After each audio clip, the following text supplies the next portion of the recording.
Hi there, I'm Barb and I'm from Small House Blessings, and I'm here to share with you my FlossTube number 5. This one is one that I'm really excited about because this is one that I designed myself on a website or app called Stitchfiddle. And I'll talk a little bit about that, but I wanted to share the design with you, and I'm going to try to frame it, and so you'll be able to go get this, and if you like it, be able to do it yourself. But I wanted to talk a little bit about it first. This is what I made. It really was pretty easy.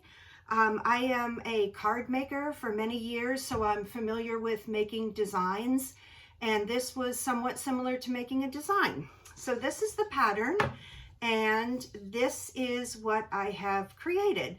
And I can't tell you how fun it was to actually go online and make something with your own idea and then see it in stitch form. So that was really fun. Now with this pattern, I think my idea was that I was going to do it on white Aida, and the background here, let me use my scissors to point, the background I was going to fill in blue. And after I made the design, I thought, why not just do the background in blue, and then if I wanted to, I could fill in these white squares with a different color. And that sort of worked. Now I'm going to talk about blue Aida.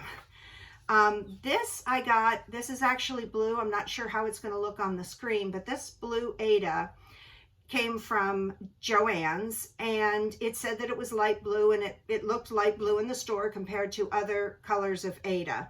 But after I stitched the design, I realized that the white snow and the snowflakes, you really can't see them real well, especially from a distance. So I was a little disappointed in that. And I thought, well, do they make a darker blue Aida? Now this is my next floss tube. I'm not going to show you all of these because I'm still working on these. But because I had that experience with this one, I'm making some Christmas ornaments for my daughter, and I didn't want to have the same thing happen when I stitched a snowman on this light blue Aida, have him not show up. So I went to this darker blue. This darker blue I happened to get from Amazon, and it is not quality Aida at all. I got like for $10, it's like I got half a yard of it or something.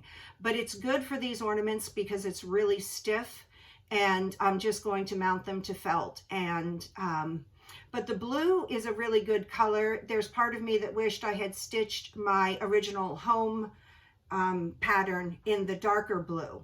So please bear with me if you do go get the pattern and don't like it. This is my very first one. So there are two ways to handle it. The way that it's written is that you will stitch the blue in the background. But if you don't want to do that, you can stitch it on blue Aida. But I would recommend a darker blue. So either way, but then if you do it in the darker blue, you're going to have these dark blue squares all around. And I don't know if, you know, that's a look that you would want, but these would be pretty easy to fill in with a different color, like maybe even the red would look cute. I wanted to talk a little bit about why I made this design. I love to stitch while I'm either talking to people or especially when I'm watching TV with my husband in the evening. I hate just sitting there, so it's nice to have something to stitch. And this is a design that is very easy to do when you're watching TV. I wanted something super easy. I didn't want to have to do a lot of counting and worrying about, did I make a mistake? So this pattern around the edges is really super easy. You can't mess up. And then the middle was pretty easy too. Another reason that I designed my own pattern is because framing is often a difficult thing when you have to pay for the frame. So I tried to make it square because I'm like, oh, square frames are easy to get. So I bought, and it's 5 inches by 5 inches. And I bought 2 frames on Amazon. One is a 5-inch frame, and I'm just opening these for the first time. And the other one is a 6 by 6 inch frame.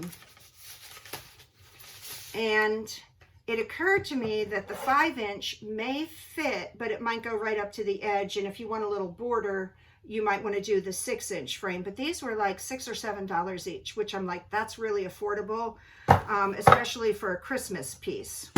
So I'm going to show you, these are really nice. They just slide right like that, and it comes out very easily. I like the fact that it has a little easel, or you can hang it with a hook right there. And I'm going to take a quick look. Yeah, this is what I thought.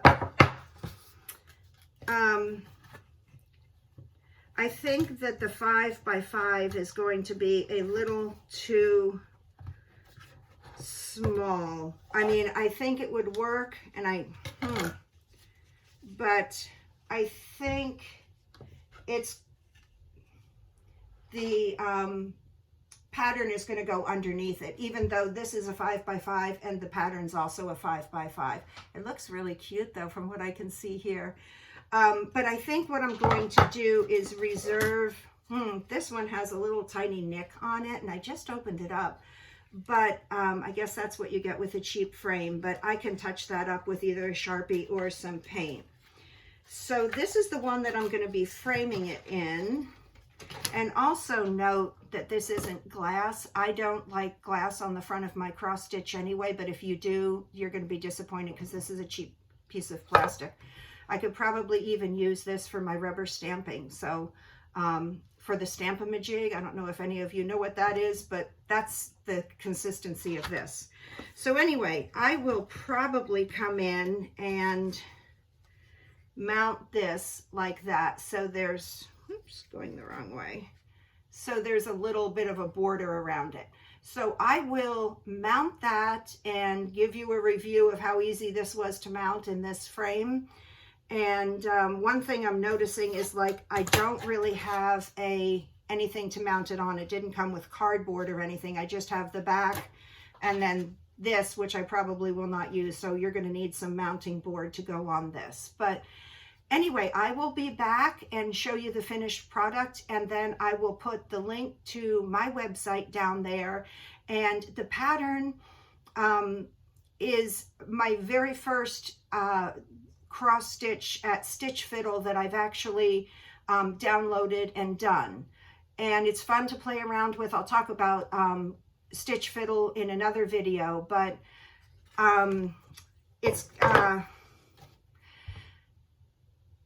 So I will be back and show you this. I will put everything down below. And again, I need to apologize if, I know, for example, let me show you this.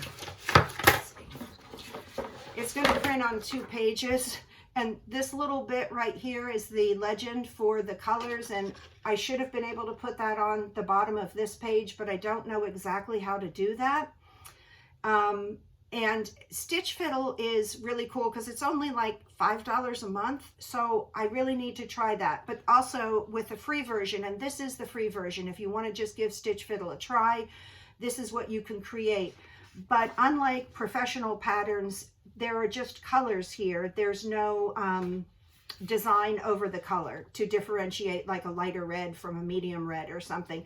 But I only have about 8 or 10 colors here, so it should be pretty easy to follow. I would absolutely love it if you let me know if you made this. That would be amazing. So I hope you like it, and I've done my best, so I hope that this pattern works out for you. And thank you so much for watching. I'll be back one more time before I upload this, just to show you the finished product. Okay? Thanks so much. I'm glad you're here.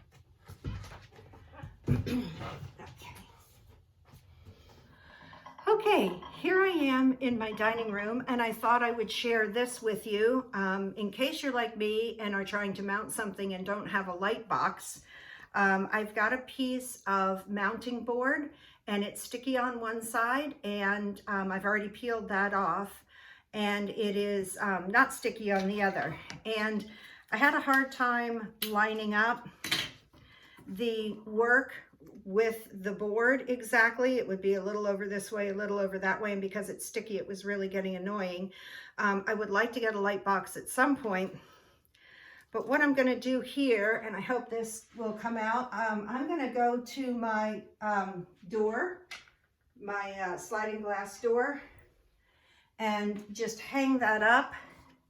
And then I'm going to take my work and use the daylight as a light box and position it just so that looks, oh, maybe up a little. Position it just like that and pull it off. And that's how I got that centered. So if you don't have a light box and are struggling with that, that's one thing you can do. You'll have to remember to take the tape off because I don't think that's acid free. So I'll be right back when I'm done mounting this.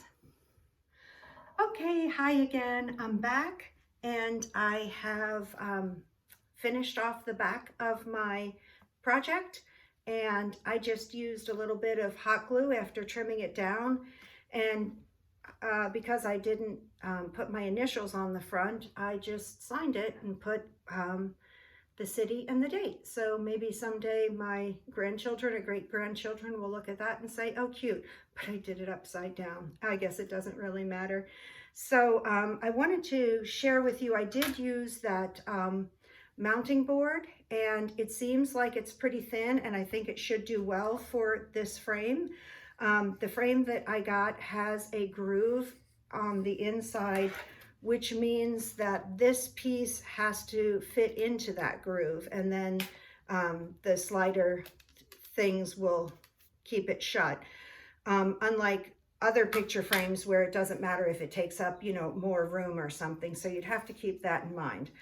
Okay, so here we go. Let's see if this works. I'm doing this in real time. It does. So there again, this is a 5x5. Oh no, I'm sorry. Is it a 5x5 or a 6x6? I will have to write that in, but it's square. You know what? I think this is a 5x5. I'm sorry if I said the wrong thing earlier. But this frame is a 6x6 because I did see it in the 5x5 and it kind of cut off some of the red on the ends. It looked cute, but if I were to do it again, I would have made it a little bit smaller if I wanted it to fit in a 5x5. So here it is in the frame, and I am going to, let's see, make sure that's right.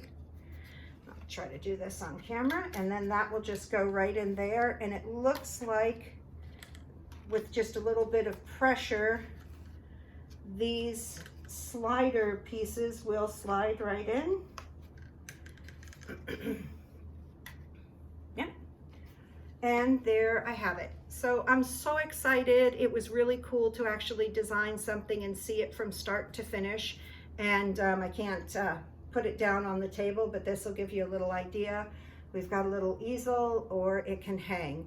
I don't know that I would exactly recommend these frames. Like I said, I just opened this up and there's already a spot there, but for the time being, I'm just gonna color it in with my Sharpie, and this will just be out probably at Christmas and winter, so it doesn't really matter that much, but you shouldn't have to really do that. And you can see a little bit of it, but from a distance, it looks fine. So thank you so much for watching. I'd love to know if you like the pattern, if you make it. Hopefully there's no mistakes, but please let me know. And keep in mind the Aida color. If you decide to do blue, that might be a little bit easier and show off the piece a little bit better. And if you do the color it in the blue, just let me know how that looks, because I haven't seen that.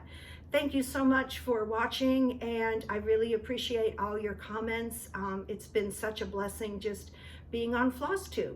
So thank you so much, and I'll see you soon. Bye-bye.